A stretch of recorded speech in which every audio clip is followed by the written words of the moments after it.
আমরা কীর্তন করি, মানে ভগবানের নাম গিয়ে বেড়াই, সব কীর্তন দল কি সমান দামে বিক্রি হয়? হয় কি? হয় না কিন্তু। কেউ 5,000, কেউ 10,000, কেউ 15,000, কেউ আবার 50,000, আবার কেউ 1 লাখ, কিন্তু 2 বছর আগে ডেট নিতে হয়, ফাঁকা নাই। এখন এটা নিয়ে আমাদের অনেক কীর্তনিয়ার মধ্যে গাত্রী জ্বালা আছে। হ্যাঁ, 50,000 টাকা নিচ্ছে, আমার মতো করতে পারেনি 15,000 টাকা নিয়ে। শোনো, এই যে গাত্রী জ্বালাটা না, এটাকে বলে বৃথা গাত্রী জ্বালা। এই গাত্রী জ্বালার কোনো মূল্য নাই। এই গাত্রী জ্বালাটার কোনো মূল্য নাই। যার 15,000ই যোগ্যতা সে 15,000 পায়, যার 30,000ই যোগ্যতা সে 30,000 পায়, যার 1 লাখই যোগ্যতা সে 1 লাখ পায়।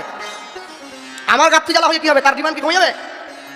আমি গাত্রী জ্বালা দেখালে তার রেট কমবে না, বরং চট্টর করে বাড়বে। মনে রাখবে, যে কথাটা 5,000 টাকার শিল্পী বলে সেই কথাটাই 1 লক্ষ টাকার শিল্পীও বলে। তফাৎ কি জানেন? পরিবেশনের তফাৎ আছে, যার জন্য মূল্যেরও তফাৎ আছে।